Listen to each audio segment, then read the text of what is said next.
Chapitre 3. Que là où il n'y a pas d'approbation de la conduite du bienfaiteur, il y a peu de sympathie avec la gratitude de la personne qui en bénéficie. Et au contraire, que là où il n'y a pas de désapprobation des motifs de la personne qui fait du tort, il n'y a aucune sorte de sympathie avec le ressentiment de la personne qui en souffre. Aussi bénéfiques ou aussi nuisibles que puissent avoir été les actions ou les intentions de l'agent pour la personne sur laquelle, si je peux dire, il agit, il faut toutefois faire l'observation suivante. Dans le cas d'une action bénéfique, s'il semble qu'il n'y a aucune convenance dans les motifs de l'agent, si nous ne pouvons entrer dans les affections qui ont influencé sa conduite, nous avons peu de sympathie pour la gratitude de la personne qui en bénéficie. Et dans le cas d'une action nuisible, s'il semble qu'il n'y a aucune inconvenance dans les motifs de l'agent, si au contraire nous devons nécessairement entrer dans les affections qui ont influencé sa conduite, nous n'avons aucune sorte de sympathie pour le ressentiment de la personne qui souffre. Dans le premier cas, peu de gratitude semble due. Dans le second, toute sorte de ressentiment semble injuste.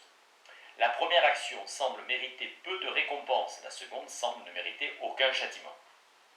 1. En premier lieu, j'affirme que chaque fois que nous ne pouvons sympathiser avec les affections de l'agent, chaque fois qu'il semble y avoir aucune convenance dans les motifs qui ont influencé sa conduite, nous sommes moins disposés à entrer dans la gratitude de la personne qui a bénéficié de son action. Il semble qu'une très petite récompense soit due pour cette générosité fantasque et prodigue et distribue les plus grands bienfaits pour les motifs les plus insignifiants et pousse un homme à accorder un emploi à un autre simplement parce qu'il porte les mêmes noms et prénoms que lui. De tels services ne semblent réclamer aucune récompense qui leur soit proportionnée. Notre mépris pour la folie de l'agent nous empêche d'entrer entièrement dans la gratitude de la personne qui a bénéficié du service.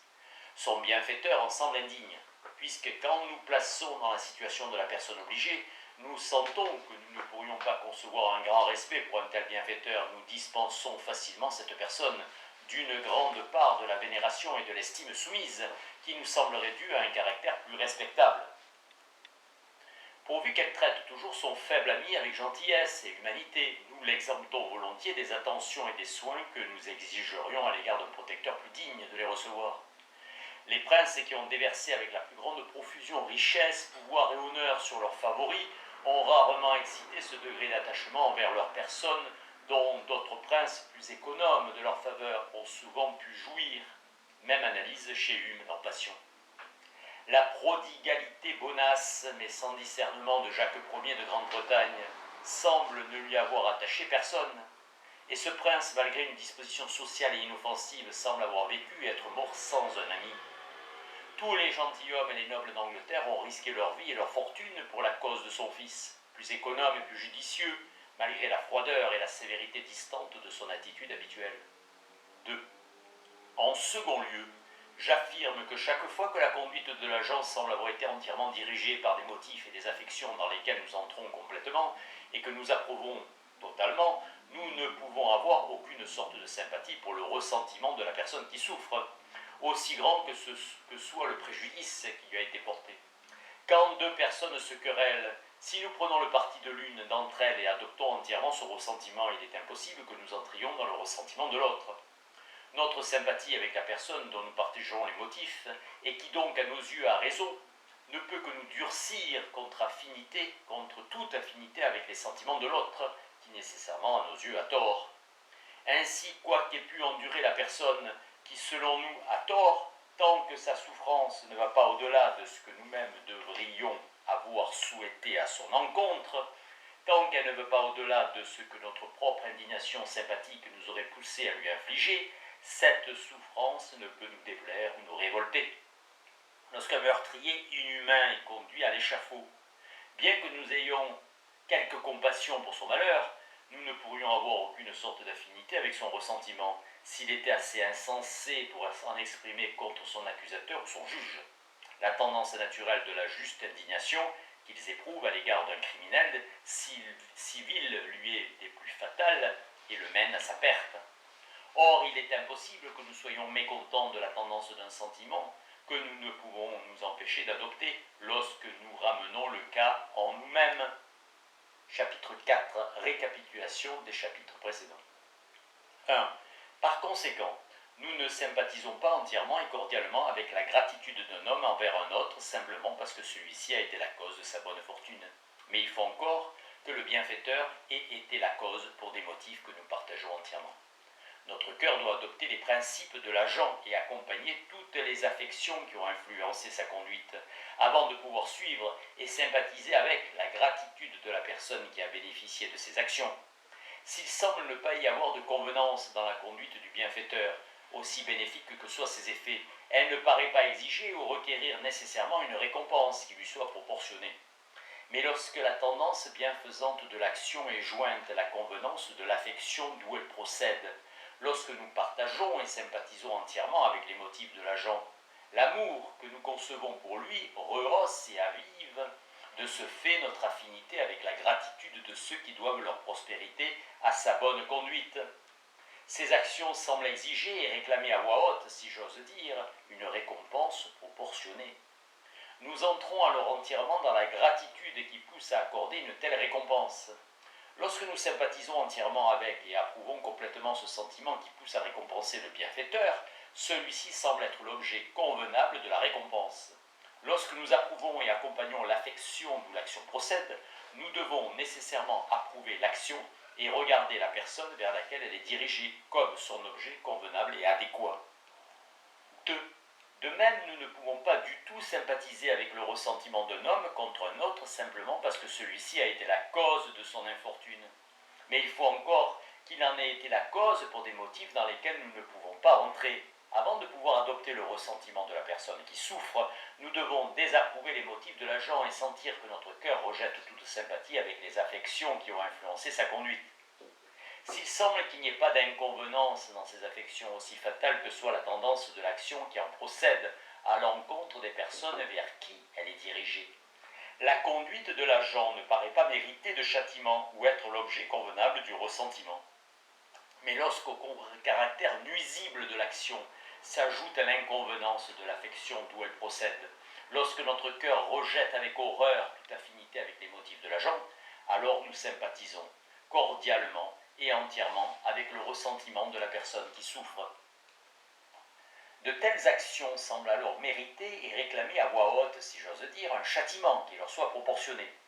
Nous entrons entièrement dans et donc nous approuvons le ressentiment qui pousse à infliger un tel châtiment. Lorsqu'ainsi nous sympathisons entièrement avec et donc approuvons entièrement ce sentiment qui pousse à châtier, l'agresseur paraît nécessairement être l'objet convenable du châtiment. Dans ce cas aussi, lorsque nous approuvons et accompagnons l'affection d'où l'action procède, nous devons nécessairement approuver l'action et regarder la personne contre laquelle elle est dirigée comme son objet convenable et adéquat. Chapitre 5. Analyse du sens du mérite et du démérite. 1. Par conséquent, tout comme notre sens de la convenance d'une conduite naît de ce que j'appelle une sympathie directe avec les affections et les motifs de l'agent, de même notre sens du mérite naît de ce que je nomme une sympathie indirecte avec la gratitude de la personne sur laquelle, si je peux dire, l'agent agit. Puisque nous ne pouvons certes pas entrer totalement dans la gratitude de la personne qui bénéficie de l'action sans approuver d'abord les motifs du bienfaiteur, il s'ensuit que le sens du mérite semble être un sentiment composé, fait de deux émotions distinctes. Une sympathie directe avec les sentiments de l'agent est une sympathie indirecte avec la personne qui bénéficie de ses actions. Nous pouvons distinguer clairement en de nombreuses occasions ces deux émotions différentes qui se combinent et s'unissent dans notre sens du mérite d'une action ou d'un caractère particulier. Quand nous lisons des récits historiques d'actions révélant une grandeur d'âme convenable et bienfaisante, combien sommes-nous prompts à entrer dans de tels desseins? Combien sommes-nous animés de cette générosité élevée qui les motive? Combien nous réjouissons-nous de leur succès et combien sommes-nous peinés de leur échec? Nous devenons par l'imagination ces personnes dont les actions nous sont représentées. Nous nous transportons par la fantaisie sur la scène de ces aventures lointaines et oubliées et nous nous imaginons jouer le rôle d'un Scipion ou d'un Camille, d'un Timoléon ou d'un Aristide. Ces quatre personnages historiques ont pour point commun d'avoir été insuffisamment récompensés de leurs actes patriotiques par leurs concitoyens.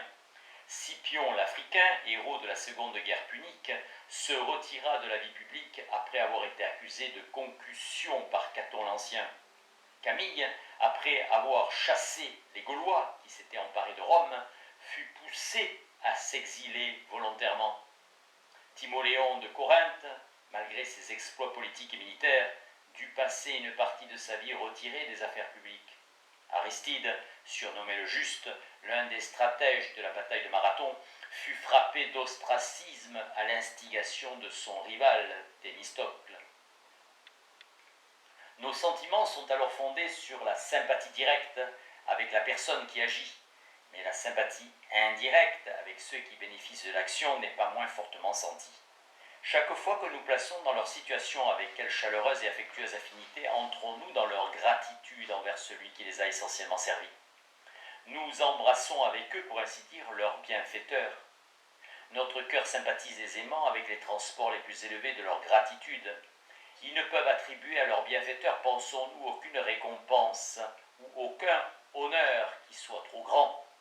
Quand ils rémunèrent ainsi ces services de façon convenable, nous applaudissons et nous les accompagnons cordialement. Et nous sommes choqués au-delà de tout si par leur conduite ils révèlent le peu de sens qu'ils ont des obligations qui leur incombent. En somme, tout notre sens du mérite de telles actions, de la convenance et de l'adéquation qu'il y a à récompenser la personne et qui les a accomplies et à lui rendre le bien pour le bien, naît des émotions sympathiques de la gratitude et de l'amour dont nous nous sentons naturellement transportés lorsque nous ramenons en nous la situation des personnes principalement concernées à l'égard de l'homme qui a pu agir avec une bienfaisance si convenable et si noble. D'autre part, tout comme notre sens de l'inconvenance d'une conduite née d'un manque de sympathie ou d'une antipathie directe avec les affections et les motifs de l'agent, de même notre sens du démérite naît de ce que je nomme ici aussi une sympathie indirecte avec le ressentiment de la personne qui souffre. Puisque nous ne pouvons certes pas rentrer dans le ressentiment de la personne qui souffre sans désapprouver d'abord les motifs de l'agent et rejeter toute affinité avec eux, il s'ensuit que le sens du démérite, tout comme celui du mérite, semble être un sentiment composé, fait de deux émotions distinctes, une antipathie directe avec les sentiments de leur genre et une sympathie indirecte avec le ressentiment de la personne qui souffre. Nous pouvons aussi distinguer clairement en de nombreuses occasions ces deux émotions différentes qui se combinent et s'unissent dans notre sens du démérite d'une action ou d'un caractère particulier. Quand nous lisons des récits historiques sur la perfidie et la cruauté d'un Borgia ou d'un Néron, notre cœur se soulève contre les sentiments détestables qui ont influencé leur conduite et rejette avec horreur et abomination toute affinité avec ces motifs exécrables. Nos sentiments sont alors fondés sur l'antipathie directe envers les affections de l'agent, mais la sympathie indirecte avec le ressentiment des personnes qui souffrent est plus fortement sentie encore. Quand nous ramenons en nous la situation de ces personnes offensées, assassinées ou trahies par ces fléaux du genre humain, quelle indignation ne sentons-nous pas contre de tels oppresseurs si insolents et si inhumains? Notre sympathie avec la détresse inévitable des victimes innocentes n'est pas moins réelle ou moins vive que notre affinité avec leur juste et naturel ressentiment. Le premier sentiment ne fait que rehausser le second, et l'idée de leur détresse sert seulement à enflammer et à faire éclater notre animosité contre ceux qui l'ont occasionnée. Quand nous pensons à la souffrance des victimes, nous prenons avec plus d'ardeur leur parti contre leurs oppresseurs. Nous entrons dans leur projet de vengeance avec plus d'empressement, et nous nous sentons portés à tout moment à accabler en imagination ces violateurs des lois de la société, en leur infligeant le châtiment que notre indignation sympathique nous dit être due à leurs crimes. Notre sens de l'horreur et de l'abominable atrocité d'une telle conduite, le grand plaisir que nous prenons à entendre qu'elle a été convenablement châtiée, l'indignation que nous sentons lorsqu'elle échappe à cette vengeance méritée, en somme, tout notre sens et sentiment de son démérite, de la convenance et de l'adéquation qu'il y a à faire du mal à la personne qui en est coupable et à la faire souffrir à son tour, tout cela naît de l'indignation sympathique qui bouillonne naturellement dans le cœur du spectateur, toutes les fois qu'il ramène entièrement à l'intérieur de soi le cas de la personne qui souffre. Note de Smith. Pour la plupart des gens, attribuer ainsi notre sens naturel du démérite des actions humaines à une sympathie avec le ressentiment de la personne qui souffre peut sembler un avilissement de ce sentiment. Note des traducteurs, remarque similaire chez Butler dans Serment de la préface. On aura de la réticence à penser qu'un principe aussi louable que le sens du démérite, du vice, soit en quelque manière fondé sur le ressentiment, qu'on regarde communément comme une passion odieuse. On admettra peut-être plus volontiers que notre sens du mérite des actions bonnes soit fondé sur une sympathie avec la gratitude de personnes qui en bénéficient. C'est que la gratitude, comme toutes les autres passions bienveillantes, est regardée comme un principe aimable qui ne peut pas avilir ce qui est fondé sur elle. Toutefois, il est évident que la gratitude et le ressentiment sont en tout point la contrepartie l'un de l'autre. Si l'on admet que notre sens du mérite naît d'une sympathie avec la première, il est inévitable que notre sens du démérite procède d'une affirmation avec le second. Nous devons aussi remarquer que le ressentiment, même s'il peut être la plus odieuse des passions, quand il s'élève à ce degré qui nous est trop souvent donné de voir, n'est cependant pas désapprouvé quand il est convenablement contenu et entièrement ramené au niveau de l'indignation sympathique du spectateur. Lorsque nous, les témoins, sentons que notre animosité correspond entièrement à celle de la personne qui souffre, lorsque son ressentiment ne va en aucune manière au-delà du nôtre, lorsqu'aucun mot et aucun geste ne lui échappe, qui indique une émotion plus violente que celle que nous pouvons accompagner, et lorsqu'elle ne désire pas infliger un châtiment qui aille au-delà de ce que nous devons nous réjouir de voir infliger, ou que nous souhaiterions infliger nous-mêmes, alors il est impossible que nous n'approuvions pas ces sentiments. Dans ce cas, notre émotion doit indubitablement justifier la sienne à nos yeux. Et comme l'expérience nous apprend combien la plus grande partie du genre humain est incapable de cette modération, et combien grand doit être l'effort nécessaire pour amener l'impulsion grossière et indisciplinée du ressentiment à un niveau adéquat, nous ne pouvons nous empêcher de concevoir un degré considérable d'estime et d'admiration à l'égard de celui qui semble capable de faire preuve de tant de maîtrise de soi sur l'une des passions les plus ingouvernables de sa nature. Certes, lorsque l'animosité de la personne qui souffre excède, comme c'est presque toujours le cas, le point jusqu'où nous pouvons l'accompagner, nous la désapprouvons nécessairement puisque nous ne pouvons entrer dans sa passion.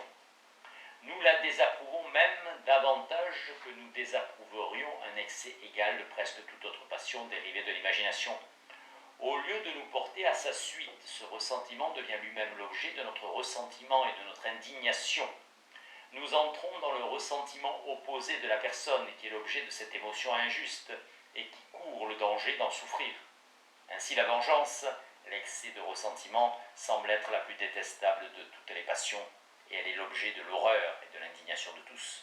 Or, comme le ressentiment se manifeste communément parmi les hommes sous sa forme excessive, et n'est modéré qu'une fois sur 100, nous sommes très enclins à le juger totalement odieux et détestable, puisque telles sont bien ses apparences les plus ordinaires. Note des traducteurs, la thèse smithienne selon laquelle il existe un degré agréable de ressentiment s'oppose à Hume, pour qui la haine est toujours désagréable et n'est parfois tolérée que par une certaine indulgence due à la nature humaine d'en traiter. Smith utilise également cet argument contre Mandeville, en notant que certaines de nos passions n'ont pas d'autre nom que ceux qui soulignent leur degré désagréable et offensant. Toutefois, la nature, même dans le présent état dépravé du genre humain, ne semble pas nous avoir traités avec tant de malveillance qu'elle nous est dotée d'un principe complètement mauvais sous tous ses aspects, d'un principe qui, en quelque degré que ce soit, et en quelque direction qu'il s'oriente, ne pourrait pas être l'objet convenable d'éloge et d'approbation. En certaines occasions, nous sommes sensibles à ce que cette passion généralement trop forte peut aussi être trop faible. Nous nous plaignons parfois de ce qu'une personne particulière montre trop peu d'ardeur et a trop peu de sens des préjudices qu'on lui cause, et nous sommes aussi enclins à la mépriser à cause du défaut de cette passion qu'à la haïr à cause de l'excès d'inverse. Les auteurs sacrés n'auraient sûrement pas parlé si fréquemment avec tant de force du courroux ou de la colère de Dieu, s'ils avaient regardé tous les degrés de ces passions comme vicieux et mauvais, même chez une créature aussi faible et imparfaite que l'homme. Il faut remarquer également que la présente enquête ne porte pas sur une question de droit, mais si je peux dire sur une question de fait. Nous n'examinons pas en ce moment les principes à partir desquels un être parfait approuverait le châtiment des actions mauvaises, mais les principes à partir desquels un créateur aussi faible et imparfait, une créature aussi faible et imparfaite que l'homme, l'approuve réellement dans les faits. Les principes que je viens de mentionner ont de toute évidence un très grand effet sur les sentiments humains. Et qu'il en soit ainsi semble être l'effet d'une sage disposition. L'existence même de la société exige que la malveillance imméritée et sans cesse soit contenue par des châtiments convenables.